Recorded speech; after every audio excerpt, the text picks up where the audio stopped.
मेरे जीवन में शेरलॉक होम्स के साथ बिताए हुए अनेक वर्षों में मैंने ऐसे असंख्य रहस्य देखे जिन पर आज भी विश्वास करना कठिन लगता है।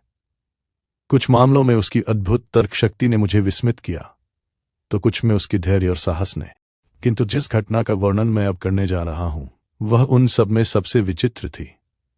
यह घटना सन 1897 की है।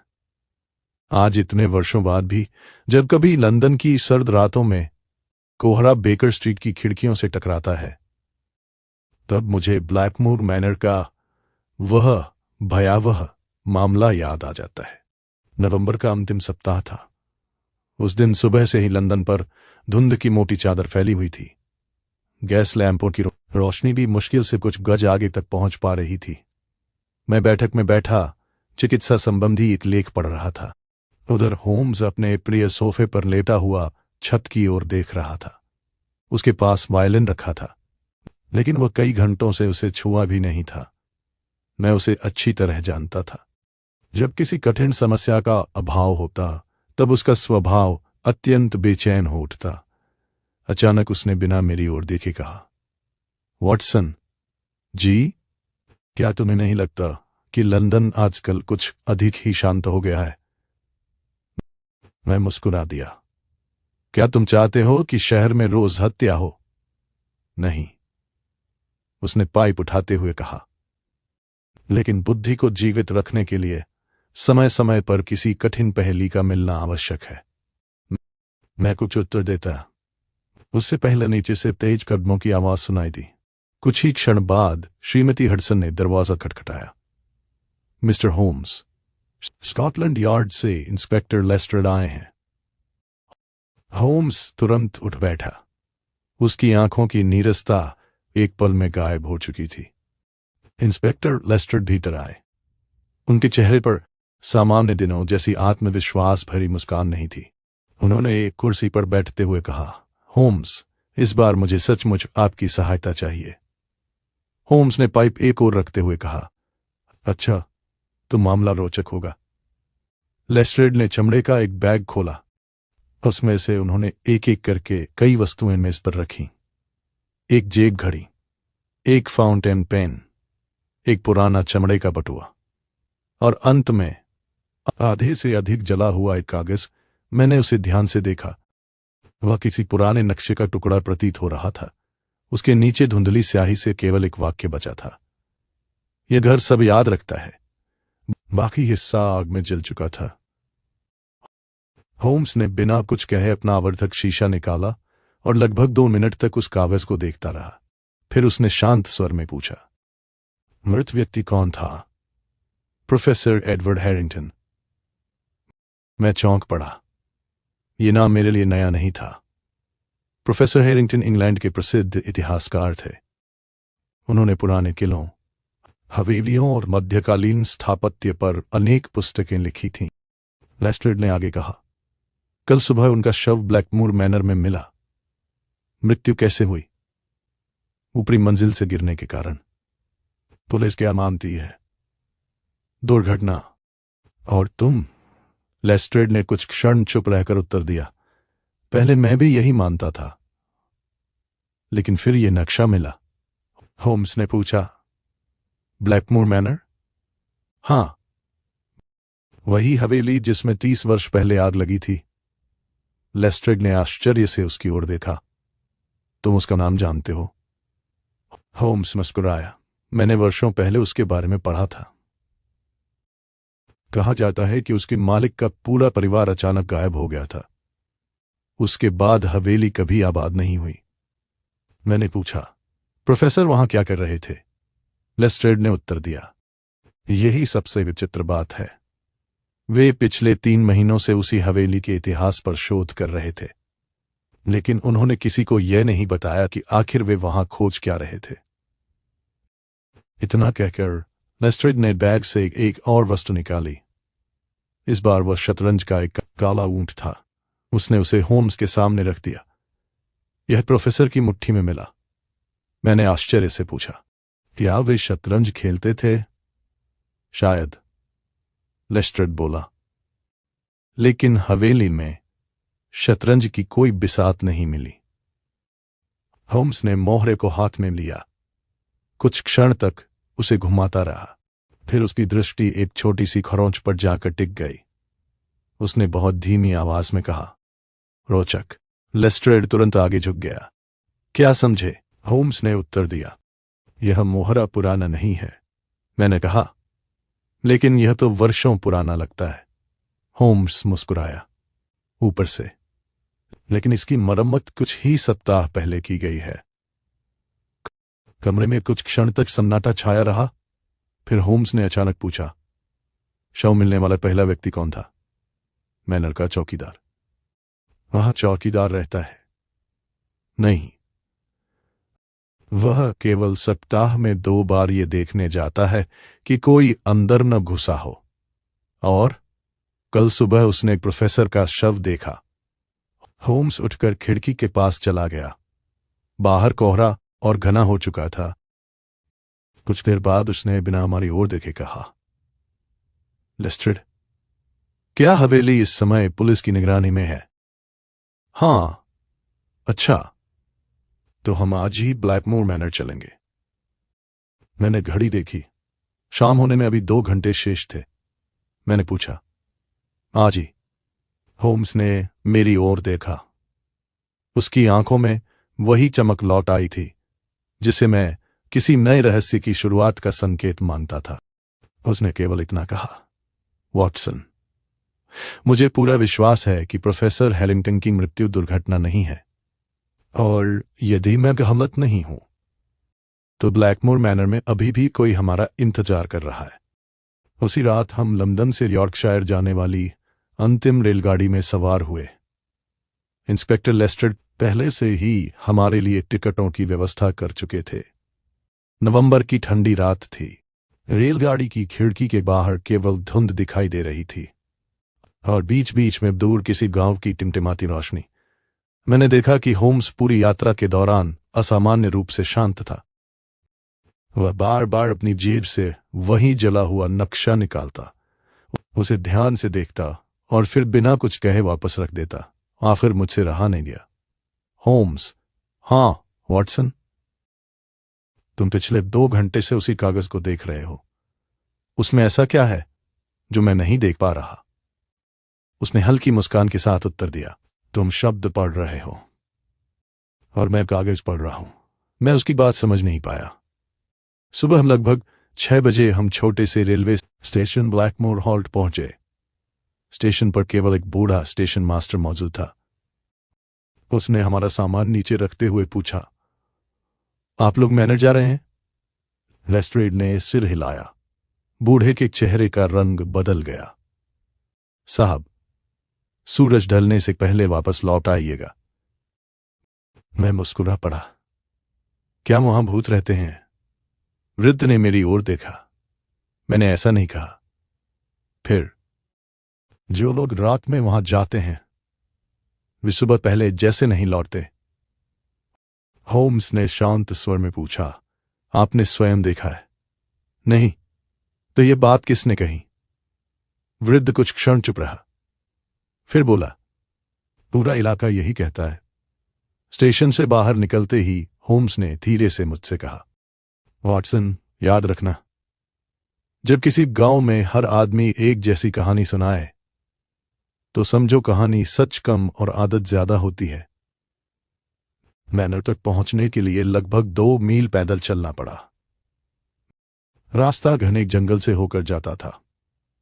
दोनों ओर ऊंचे ओक और एल्म के वृक्ष खड़े थे। हवा इतनी ठंडी थी कि सांस लेते समय भी सीने में चुभन महसूस होती थी। करीब आधे घंटे बाद पहली बार ब्लैकमोर मैनर दिखाई दिया। वह एक विशाल पत्थर की हवेली थी। कभी वह अत्यंत भव्य रही होगी। अब उसकी टूटी खिड़कियां, जली हुई दीवारें और धुएं से काले पड़े पत्थर उसके उजड़ जाने की कहानी सुना रहे थे। मुख्य फाटक पर पुलिस की रस्सी बांधी हुई थी। 2 सिपाही पहरा दे रहे। अंदर प्रवेश करते ही मुझे एक अजीब सी खामोशी महसूस हुई। इतनी बड़ी हवेली और कहीं कोई आवाज नहीं। लेस्ट्रेड हमें सीधे उस कमरे में ले गए जहां प्रोफेसर हैरिंगटन का शव मिला था। कमरा दूसरी मंजिल पर था। लकड़ी का फर्श, दीवारों पर आग के पुराने निशान, टूटी हुई अलमारियां और बीचों बीच फर्श का वह हिस्सा जहां से गिरकर प्रोफेसर की मृत्यु हुई थी। होम्स बिना कुछ बोले कमरे का निरीक्षण करने लगा। उसने हर दीवार, हर खिड़की और हर तख्ते को ध्यान से देखा। अचानक वह घुटनों के बल बैठ गया। मैं भी उसके पास गया। फर्श पर राख की पतली परत जमी हुई थी, लेकिन उस राख के बीच कुछ बिल्कुल साफ दिखाई दे रहा था। जूते का एक निशान।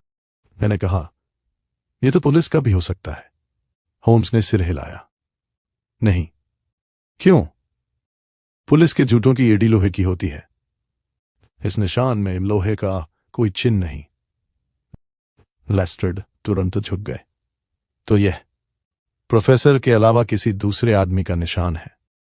इतने में एक सिपाही ऊपर आया। सर, चौकीदार आ गया है। कुछ ही देर में लगभग 60 वर्ष का एक दुबला पतला व्यक्ति कमरे में आया। उसका नाम थॉमस ब्रिग्स था।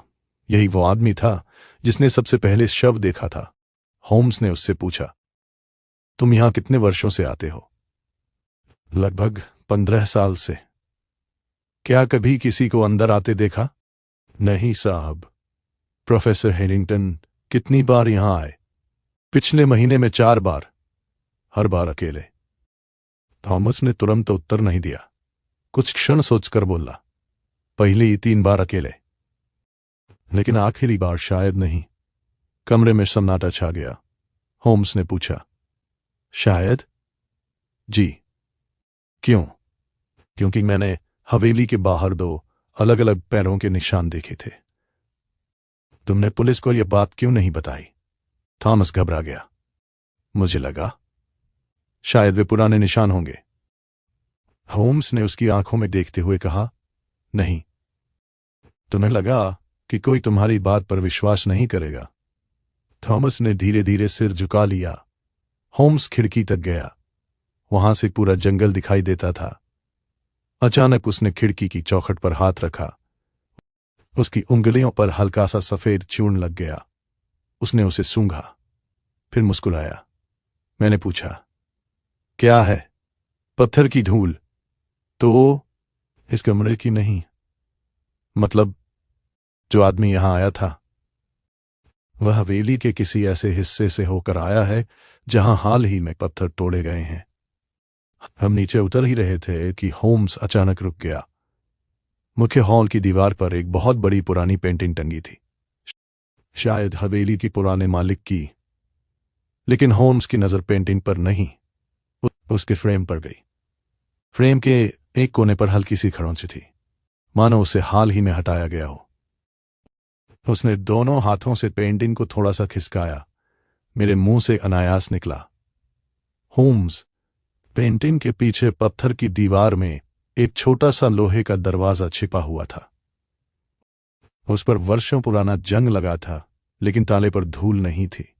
इसका केवल एक ही अर्थ था, उसे हाल ही में खोला गया था। पत्थर की दीवार के पीछे छिपा वह लोहे का छोटा सा दरवाजा देखकर मैं कुछ क्षण के लिए स्तब्ध रह गया। ताले पर जंग अवश्य था, परंतु उसके चारों ओर जमी धूल हाल ही में हटाई गई प्रतीत होती थी।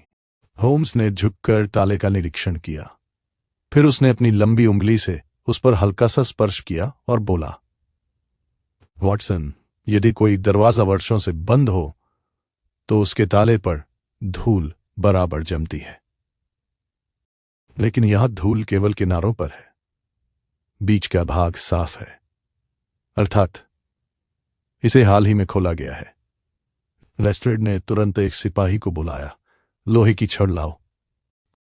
कुछ ही क्षणों में ताला तोड़ दिया गया। दरवाजा खुलते ही भीतर से ठंडी सीलन भरी हवा का झोंका बाहर आया। मैंने लालटेन ऊंची की। सामने नीचे उतरती हुई पत्थर की समकरी सीढ़ियां थी। सावधानी से, होम्स ने कहा। हम चारों धीरे धीरे नीचे उतरने लगे। सीढ़ियां लगभग 30 फुट नीचे जाकर समाप्त हुई। नीचे एक लंबा गलियारा था। पत्थर की दीवारों पर नमी जमी थी। छत से पानी की बूंदें टपक रही थीं। स्पष्ट था कि यह रास्ता बहुत पुराना था, लेकिन एक बात असामान्य थी। फर्श पर धूल बहुत कम थी, मानो कोई व्यक्ति यहां नियमित रूप से आता जाता हो। होम्स घुटनों के बल बैठ गया। उसने लॉलटेन मेरे हाथ में थमाई। रोशनी जरा नीचे रखना। मैंने वैसा ही किया। धूल में कई पैरों के निशान दिखाई दिए। लेस्ट्रेड उत्साहित होकर बोले, कम से कम 2 आदमी। होम्स ने सिर हिलाया। नहीं, 3। मैंने आश्चर्य से पूछा, 3? उसने निशानों की ओर इशारा किया। एक भारी जूते वाला, एक हल्के तलवे वाला, और तीसरा जो केवल लौटते समय दिखाई देता है। मैं कुछ समझ नहीं पाया। गलियारे के अंत में लकड़ी का एक पुराना दरवाजा था। दरवाजा भीतर से खुला हुआ था। कमरे में प्रवेश करते ही ऐसा लगा मानो समय 30 वर्ष पीछे लौट गया हो। धूल से ढकी एक मेज, दीवार पर पुराने नक्शे, टूटी हुई कुर्सियां और एक कोने में लकड़ी का बक्सा। बक्से पर मोटी धूल जमी थी। लेस्ट्रेड ने उसे खोला। अंदर कुछ पुराने दस्तावेज थे। अधिकांश नमी से खराब हो चुके थे, लेकिन सबसे ऊपर रखी एक चमड़े की डायरी लगभग सुरक्षित थी। डायरी के पहले पृष्ठ पर नाम लिखा था, एडवर्ड ब्लैकवुड। लेस्ट्रेड बोले, यही इस हवेली का अंतिम मालिक था। होम्स ने डायरी खोली। कुछ पन्ने सामान्य थे। हवेली के खर्च का हिसाब, खेती का विवरण, नौकरों के नाम। फिर अचानक लिखावट बदल गई। स्याही भी अधिक गहरी थी। मैंने पढ़ना शुरू किया। मुझे अब उस आदमी पर विश्वास नहीं रहा। यदि यह डायरी किसी और के हाथ लगे तो समझ लेना कि मैंने जो देखा है वो किसी को नहीं बताना चाहिए था। अगला पन्ना फाड़ दिया गया था। मैंने निराश होकर कहा, फिर वही अधूरा सुराग। होम्स मुस्कुराया, नहीं, इस बार हमें जितना चाहिए था उतना मिल गया। मैंने पूछा, कैसे? उसने डायरी का कागज छुआ। जिसने यह पन्ना फाड़ा उसने दस्ताने नहीं पहने थे। तुम्हें कैसे पता? क्योंकि कागज के कोने पर तेल का हल्का निशान है। नंगे हाथ से पन्ना खींचा गया है। उसी समय लेस्ट्रेड ने कमरे के दूसरे कोने से आवाज लगाई। होम्स, हम दोनों उधर गए। दीवार में एक छोटी सी तिजोरी बनी हुई थी। तिजोरी खोली हुई थी। अंदर कुछ नहीं था, लेकिन नीचे धूल में एक वस्तु चमक रही थी। होम्स ने उसे उठाया। वह एक रेलवे टिकट था। स्टेशन का नाम पढ़ते ही मैं चौंक गया। London, Blackmore halt. टिकट पर तारीख थी 3 दिन पहले, यानी प्रोफेसर हैरिंगटन की मृत्यु से 1 दिन पहले। तो कोई लंदन से यहां आया था? मैंने कहा। हां, होम्स बोला, और वापस भी गया। लेकिन कैसे? हमने तो स्टेशन पर किसी अजनबी की बात नहीं सुनी। होम्स ने टिकट उलट पलट कर देखा। फिर उसकी दृष्टि टिकट के पीछे पड़ी हल्की पेंसिल की लिखावट पर टिक गई। उस पर केवल एक संख्या लिखी थी, 27। बस, और कुछ नहीं। हम ऊपर लौटने ही वाले थे कि अचानक गलियारे में किसी के दौड़ने की आवाज गूंजी। लेस्ट्रेड चिल्लाए, कौन है? कोई उत्तर नहीं मिला। आवाज तेज होती गई। हम सब लालटेन लेकर दौड़े। गलियारे के दूसरे सिरे पर किसी आदमी की धुंधली परछाई दिखाई दी। मैंने पूरी शक्ति से उसका पीछा किया। वह बेहद तेज था। कुछ ही क्षणों में उसने एक मोड़ लिया और मेरी आंखों के सामने गायब हो गया। जब मैं वहां पहुंचा तो सामने केवल बंद पत्थर की दीवार थी। भागने का कोई रास्ता नहीं। मैंने पूरी दीवार टटोली, कुछ नहीं मिला। होम्स भी वहां पहुंच गया। उसने बिना घबराए दीवार को देखा, फिर नीचे झुककर फर्श पर पड़े एक छोटे से काले धागे का टुकड़ा उठाया। उसने धागा जेब में रखा और शांत स्वर में कहा, वॉटसन, हम उस आदमी को नहीं पकड़ पाए, लेकिन उसने अपनी सबसे बड़ी गलती कर दी है। मैंने पूछा, क्या? होम्स ने उत्तर दिया, अब मुझे पता है। वो कौन नहीं है। उसी समय ऊपर हवेली के मुख्य द्वार की दिशा से एक सिपाही की घबराई हुई आवाज सुनाई दी। इंस्पेक्टर साहब, बाहर किसी ने एक और लाश छोड़ दी है। सिपाही की घबराई हुई आवाज सुनते ही हम सब तेजी से सुरंग से बाहर निकले और हवेली के मुख्य द्वार की ओर दौड़े। हवेली के बाहर 5-6 ग्रामीण इकट्ठा हो चुके थे। उनके बीच जमीन पर एक आदमी पड़ा था। मैंने झुककर उसकी नब्ज देखी। होम्स, यह मर चुका है। लेस्ट्रेड ने लोगों को पीछे हटाया। कोई भी शव के पास नहीं आएगा। मृतक लगभग 50 वर्ष का व्यक्ति था। उसके कपड़े किसी मजदूर जैसे थे। चेहरे पर डर साफ दिखाई दे रहा था, मानो मरने से पहले उसने कोई भयानक दृश्य देखा हो। लेकिन सबसे विचित्र बात यह थी, उसकी मुट्ठी कसकर बंद थी। होम्स ने धीरे धीरे उसकी उंगलियां खोली। अंदर से एक छोटी सी पीतल की चाबी निकली। चाबी पर खुदा था 27। मैं चौंक गया। यही संख्या रेलवे टिकट पर भी थी। होम्स ने केवल सिर हिलाया। मैंने शव का परीक्षण किया। कोई बाहरी चोट नहीं है। जहर? लेस्ट्रेड ने पूछा। नहीं तो? मैंने गर्दन की ओर इशारा किया। बहुत बारीक सा नीला निशान था। किसी ने पीछे से रस्सी या तार से गला दबाया है। लेस्ट्रेड ने ग्रामीणों से पूछा। इसे सबसे पहले किसने देखा? एक चरवाहा आगे आया। मैंने। साहब। कब? करीब आधा घंटा पहले। क्या तुमने किसी और को देखा? नहीं। लेकिन क्या? एक काली मोटरगाड़ी जंगल वाले रास्ते से बहुत तेजी से निकली थी। होम्स तुरंत सतर्क हो गया। इस इलाके में मोटरगाड़ी बहुत कम आती होगी। चरवाहे ने कहा। जी साहब, महीने में 1-2 बार भी नहीं। होम्स शव के पास घुटनों के बल बैठ गया। उसने मृतक के जूतों को देखा। फिर उसकी जेबन टटोली। जेब से पुरानी रसीद निकली। उस पर लिखा था, ब्लैकमोर रेलवे वेयरहाउस। तारीख 2 दिन पहले। मैंने पूछा, रेलवे गोदाम से इसका क्या संबंध? होम्स बोला, यही तो पता लगाना है। उसी समय चौकीदार थॉमस ब्रिग्स धीरे धीरे हमारे पास आया। उसने शव देखते ही एक कदम पीछे हटाया। उसके चेहरे का रंग उड़ गया। तुम इसे जानते हो? होम्स ने पूछा। थॉमस कुछ क्षण चुप रहा, फिर बोला, हाँ। नाम? Samuel Hobbs. क्या करता था? रेलवे गोदाम में काम करता था। होम्स ने पूछा, क्या वो कभी इस हवेली में आया था? थॉमस ने तुरंत उत्तर नहीं दिया। फिर धीरे से बोला, पिछले महीने। मैंने उसे 2 बार यहां आते देखा था। अकेला? नहीं, उसके साथ एक और आदमी था। पहचाना? नहीं। क्यों?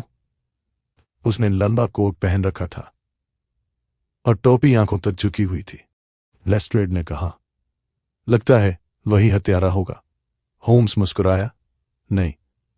क्यों? क्योंकि जो आदमी अपना चेहरा छिपाता है वह अपनी चाल नहीं छिपा सकता। मैंने आश्चर्य से पूछा, चाल? होम्स ने जंगल की ओर इशारा किया। मिट्टी अभी भी गीली थी। 2 अलग अलग पैरों के निशान साफ दिखाई दे रहे थे। मैंने कहा, 2 आदमी थे। हाँ, एक सैमुअल, दूसरा हत्यारा। होम्स ने सिर हिलाया। नहीं, ये दोनों निशान सैमुअल के मरने के बाद बने हैं। मैं कुछ समझ नहीं पाया। कैसे? ध्यान से देखो। मैं झुका। वास्तव में एक निशान दूसरे के ऊपर था और नीचे वाले निशान में पानी भर चुका था। ऊपर वाला बिल्कुल ताजा था। होम्स बोला, हत्यारा पहले आया, हत्या की, फिर कुछ देर बाद कोई दूसरा आदमी शव देखने पहुंचा और घबरा कर वापस भाग गया। तो वह दूसरा आदमी कौन है? होम्स ने उत्तर नहीं दिया। वह कुछ दूर चला गया। जंगल के किनारे एक टूटी हुई पत्थर की दीवार थी। वहां पहुंचकर उसने जमीन से एक छोटी सी वस्तु उठाई। वह एक कफलिंग था, चांदी का। उस पर अंग्रेजी का अक्षर खुदा था। एच लेस्ट्रेड ने कहा। मृतक का नाम तो सैमुअल था। हां, तो यह उसका नहीं हो सकता। होम्स ने मुस्कुराकर कहा, बिल्कुल। यह उस आदमी का है जो शव देखने के बाद यहां से भागा। शाम होते होते हम रेलवे गोदाम पहुंचे। पुराना ईंटों का बना विशाल गोदाम। अंदर लकड़ी के बक्से, लोहे की पेटियां और पुराने रिकॉर्ड रखे थे। गोदाम का प्रबंधक एक दुबला पतला व्यक्ति था। नाम हेनरी क्लार्क होम्स ने सैमुअल की रसीद उसके सामने रखी। ये किस चीज की रसीद है? हेनरी ने देखते ही कहा। ओह, सैमुअल ने 2 दिन पहले एक पुराना लोहे का संदूक छुड़वाया था। किसका संदूक? मालिक का नाम रिकॉर्ड में नहीं है। फिर सिर्फ इतना लिखा है, ब्लैकमोर मैनर, निजी संपत्ति। मैंने तुरंत होम्स की ओर देखा।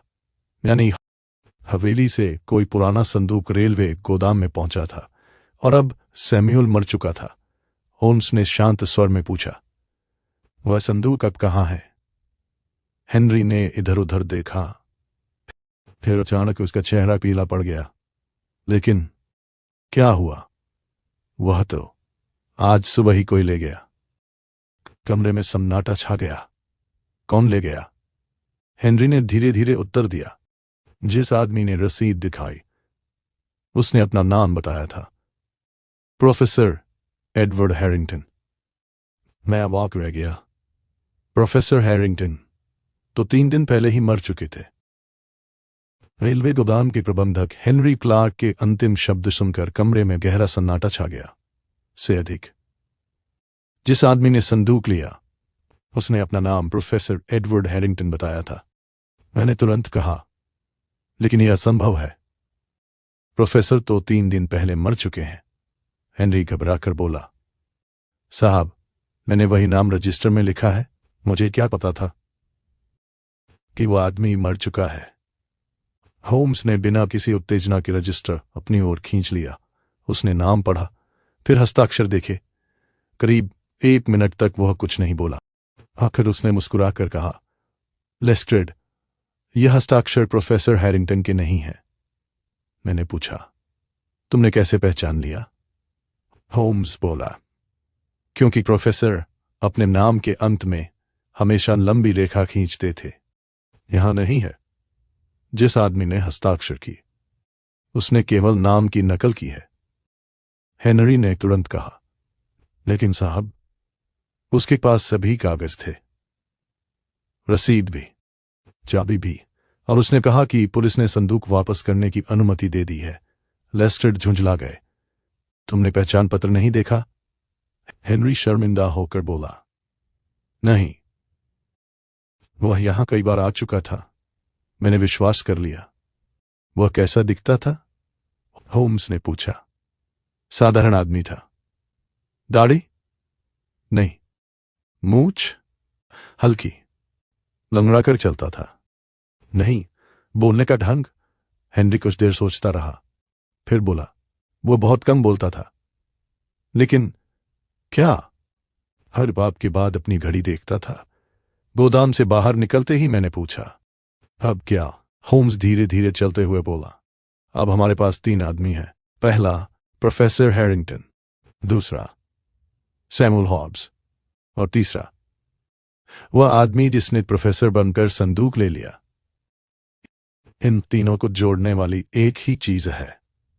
क्या? वह संदूक। शाम तक हम फिर ब्लैकमोर मैनर लौट आए। इस बार होम्स सीधे भूमिगत सुरंग में गया। वह उसी कमरे में पहुंचा जहां डायरी मिली थी। उसने दीवारों को ध्यान से देखना शुरू किया। अचानक उसकी नजर छत पर गई। पत्थरों के बीच हल्की सी खरोंच दिखाई दे रही थी। वॉटसन, जरा लालटेन ऊपर करना। मैंने रोशनी ऊपर की। वहां रस्सी घिसने का स्पष्ट निशान था। होम्स बोला, यह संदूक दरवाजे से नहीं निकाला गया था। मैं चौंका। तो इसे ऊपर से रस्सी के सहारे खींचा गया? लेस्ट्रेड ने पूछा। लेकिन क्यों? क्योंकि जिसने यह किया वह हवेली का गुप्त रास्ता जानता था।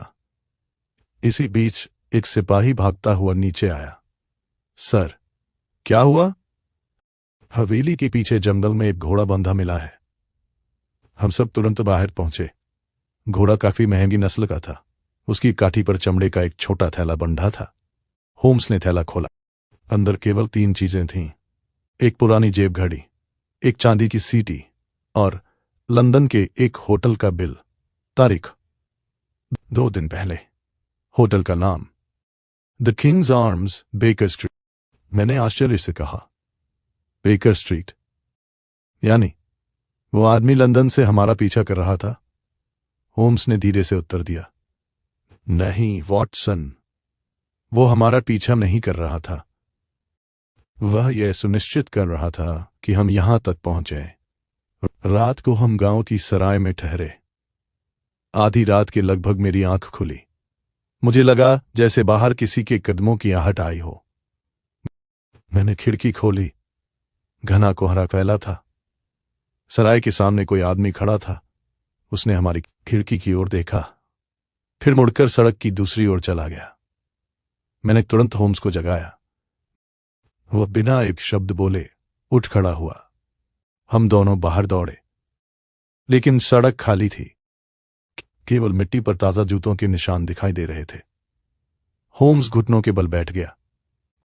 कुछ क्षण तक निशानों को देखता रहा, फिर उसने अपनी उंगली से मिट्टी उठाकर सूंघी। मैंने पूछा, क्या हुआ? वह धीरे धीरे खड़ा हुआ। उसकी आंखों में अब तक की सबसे तीखी चमक थी। वॉटसन, अब मुझे समझ आ गया। क्या?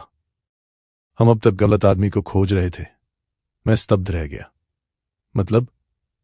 होम्स ने धीमे स्वर में कहा, जिस आदमी ने प्रोफेसर हैरिंगटन की हत्या की, वह ब्लैकमोर मैनर का रहस्य छिपा नहीं रहा। वह किसी और को उस रहस्य तक पहुंचने से रोक रहा है।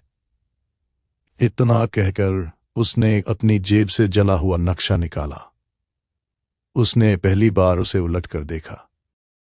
मैंने भी ध्यान से देखा। नक्शे की दूसरी ओर, जो अब तक हमारी नजर से छिपी रही थी, पेंसिल से केवल 2 शब्द लिखे थे, वॉल्ट नो 4। मैंने विस्मय से होम्स की ओर देखा। उसने बहुत शांत स्वर में कहा, वॉटसन, कल सुबह हम ब्लैकमोर मैनर का नहीं, उसकी असली मंजिल का दरवाजा खोलेंगे। उस रात मुझे बिल्कुल नींद नहीं आई। बार बार मेरे मन में वही 2 शब्द घूम रहे थे, वॉल्ट नो 4। अब तक हमें लगा था कि पूरा रहस्य ब्लैकमोर मैनर से जुड़ा है, लेकिन अब स्पष्ट था कि हवेली केवल एक पर्दा थी। असली रहस्य कहीं और छिपा था। सुबह 5 बजे ही होम्स उठ बैठा। मैंने देखा, वो मेज पर रखे जले हुए नक्शे, रेलवे टिकट और चांदी के कफलिंग को एक साथ रखकर देख रहा था।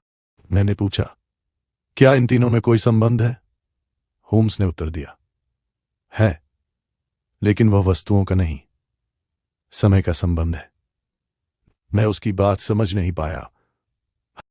हम सीधे ब्लैकमोर के पुराने चर्च पहुंचे।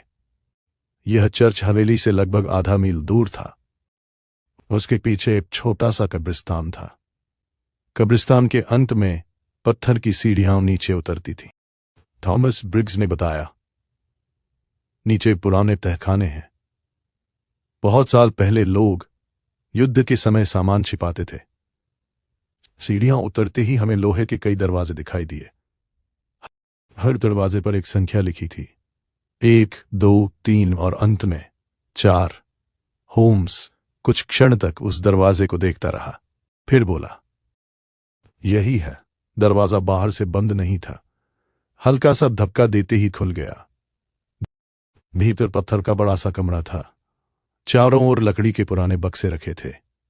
अधिकांश खाली थे, लेकिन बीच में एक भारी लोहे का संदूक रखा था।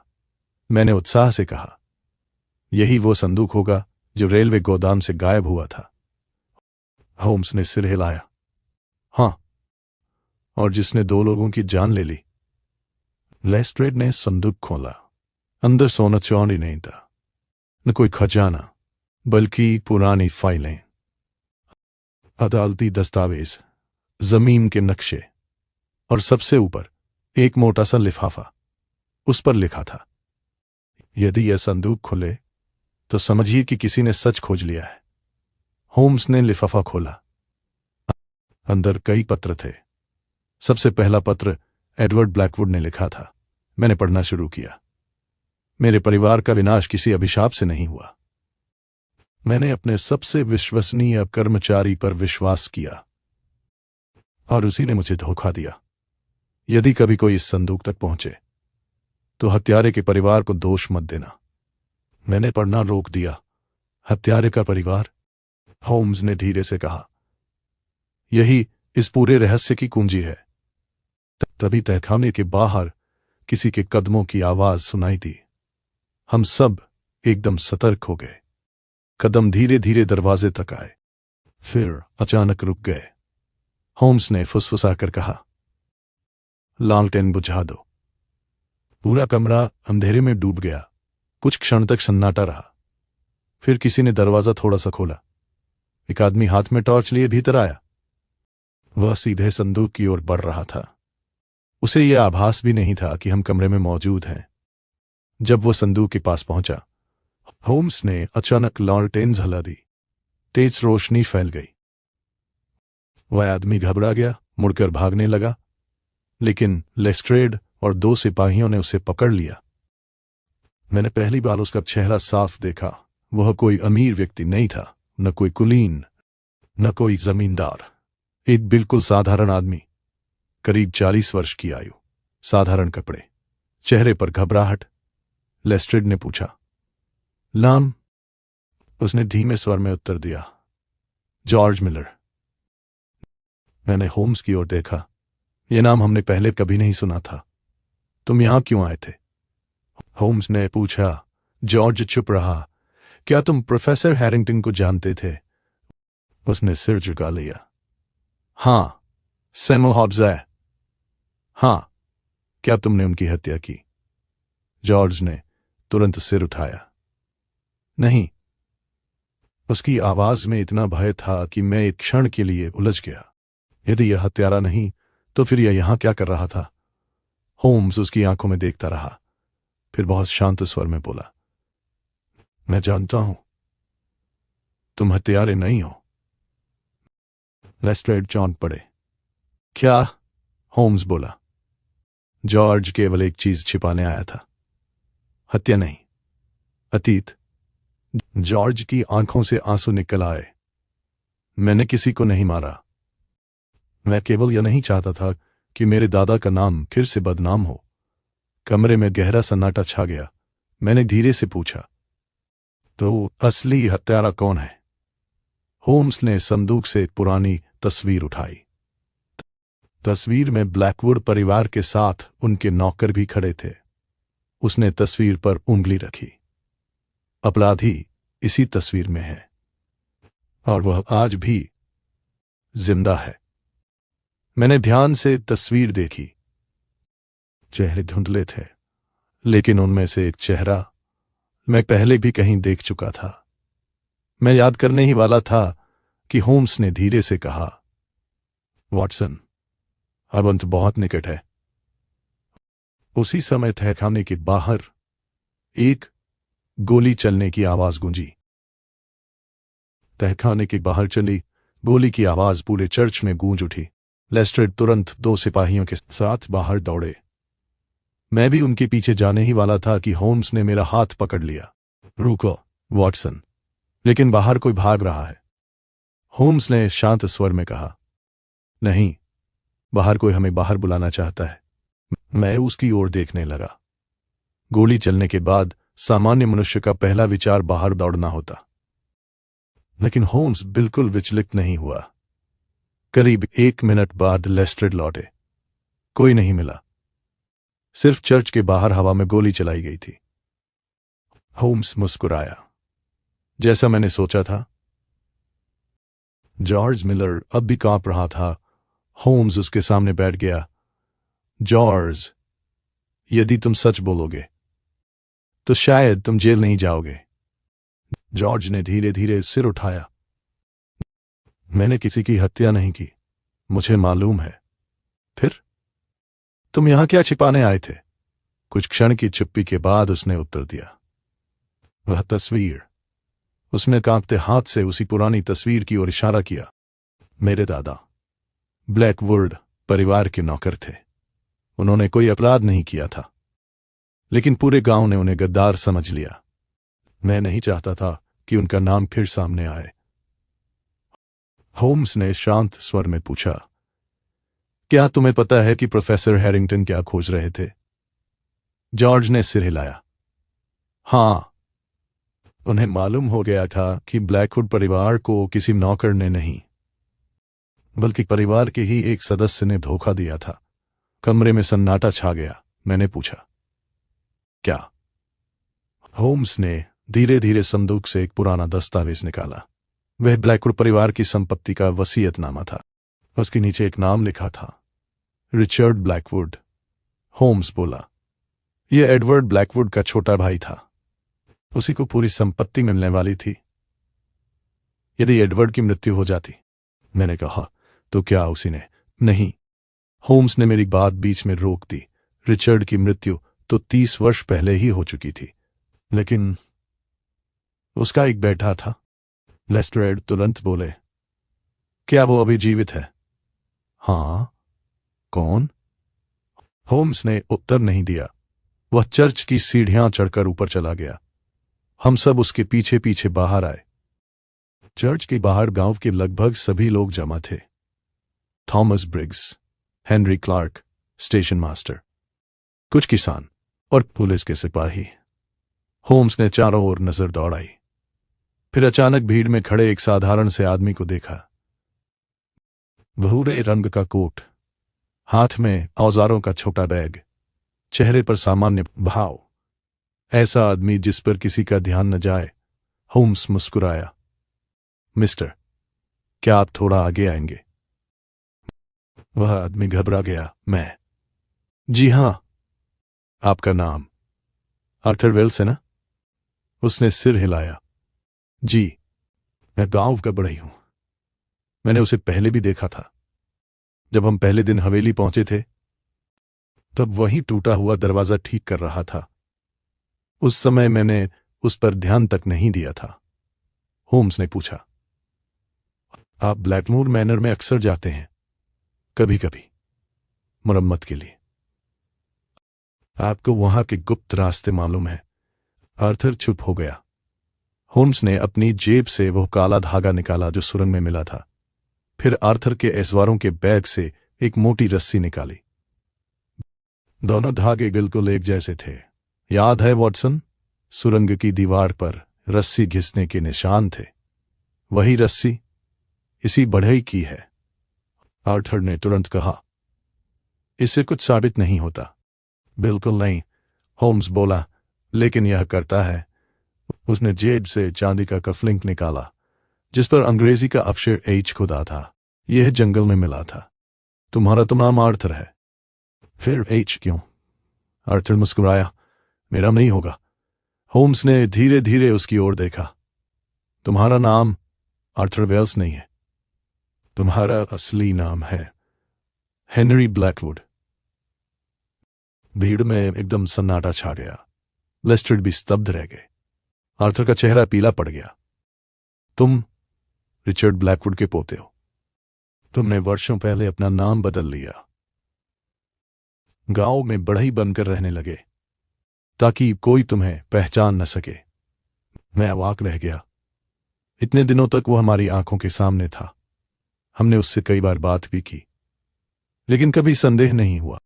होम्स आगे बोला, प्रोफेसर हैरिंगटन ने ब्लैकवुड परिवार का सच खोज लिया था। सैमुअल हॉब्स ने तुम्हें संदूक निकालते देख लिया। दोनों को इसलिए मारना पड़ा। और जॉर्ज मिलर, वह केवल अपने दादा का नाम बचाने आया था।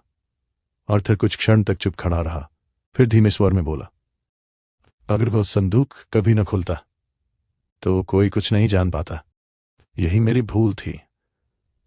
उसने भागने की कोशिश भी नहीं की। लेस्ट्रेड ने आगे बढ़कर उसके हाथों में हथकड़ी डाल दी। जब हम वापस चर्च की ओर लौट रहे थे, मैंने होम्स से पूछा, तुम्हें उस पर शक पहली बार कब हुआ? होम्स मुस्कुराया, जिस दिन हम पहली बार हवेली पहुंचे थे। क्यों? क्योंकि वो बड़ा ही होकर भी जले हुए दरवाजे को नहीं देख रहा था। वह बार बार उस पेंटिंग को देख रहा था जिसके पीछे गुप्त रास्ता छिपा था। जिस आदमी को उस रास्ते का पता न हो वह उसे इतनी बार नहीं देखता। मैंने गहरी सांस ली। अब रहस्य लगभग समाप्त हो चुका था। केवल एक प्रश्न अभी भी शेष था। ब्लैकवुड परिवार की उस रात वास्तव में क्या हुआ था? आर्थर वेल्स उर्फ हेनरी ब्लैकवुड को हथकड़ी पहनाई जा चुकी थी, लेकिन शेरलॉक होम्स के चेहरे पर संतोष नहीं था। मैं उसे इतने वर्षों से जानता था।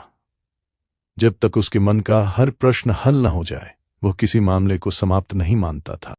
मैंने पूछा, होम्स, अपराधी पकड़ा जा चुका है, अब क्या बाकी है?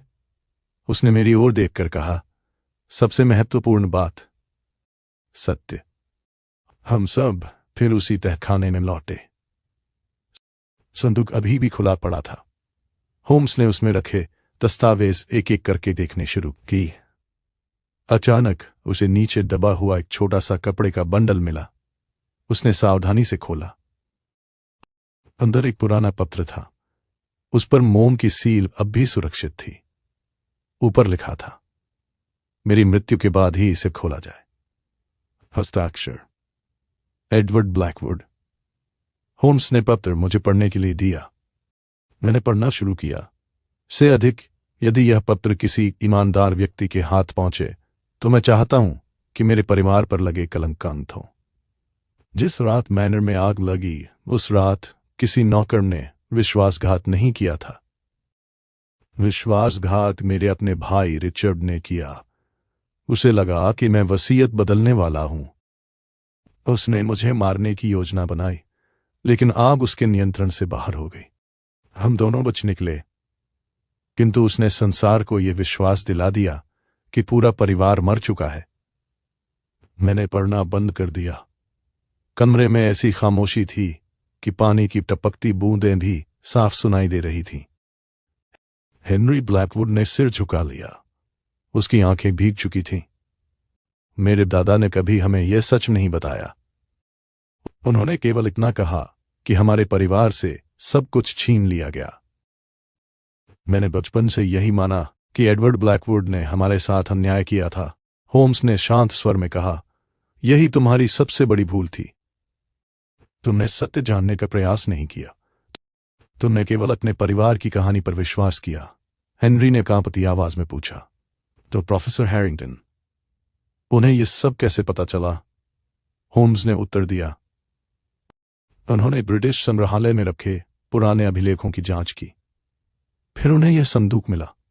उन्होंने समझ लिया कि 30 वर्ष पहले इतिहास झूठ लिखा गया था। लेकिन तुमने उन्हें बोलने का अवसर नहीं दिया। लेस्टर ने गंभीर स्वर में पूछा। एक बात अब भी समझ में नहीं आई। सैमुअल हॉब्स की हत्या क्यों? होम्स ने कहा, क्योंकि उसने हेनरी को संदूक निकालते देख लिया था। उसे यह नहीं पता था कि संदूक में क्या है, लेकिन वो पुलिस तक पहुंच सकता था।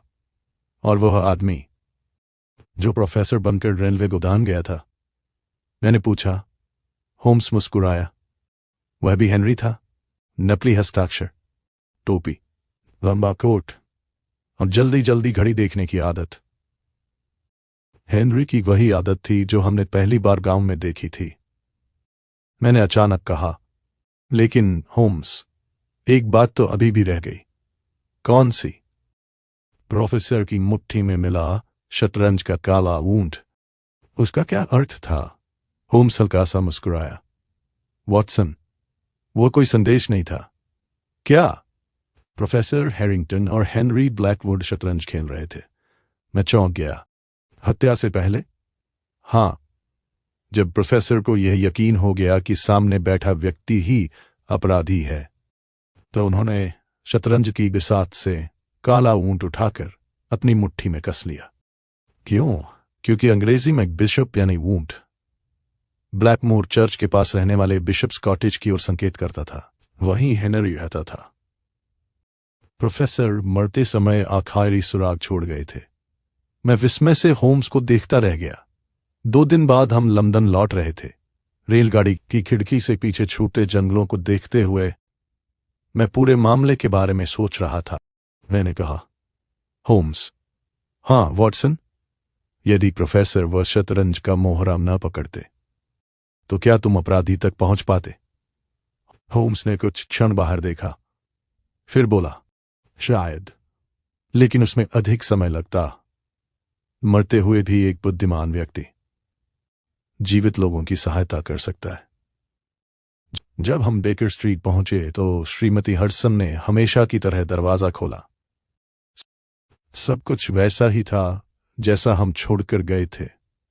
होम्स ने अपना कोट उतारा, वायलिन उठाया और बिना कुछ कहे बजाने लगा। मैंने अपनी डायरी निकाली। उसके अंतिम पृष्ठ पर मैंने लिखा, ब्लैकमोर मैनर का रहस्य किसी अभिशाप का नहीं, बल्कि लालच, झूठ और अधूरे सत्य का परिणाम था। और एक बार फिर शेरलॉक होम्स ने सिद्ध कर दिया कि सबसे गहरे रहस्य अंधेरे में नहीं, मनुष्य के मन में छिपे होते हैं। यही था शेरलॉक होम्स और ब्लैकमोर मैनर की परछाई का अंत। ये कहानी आपको कैसी लगी? कमेंट करके जरूर बताएं। और अगर आप कोई कहानी सजेस्ट करना चाहते हैं तो वो भी जरूर बताएं। और ऐसी ही और कहानियां सुनने के लिए चैनल को सब्सक्राइब जरूर कर लें। धन्यवाद।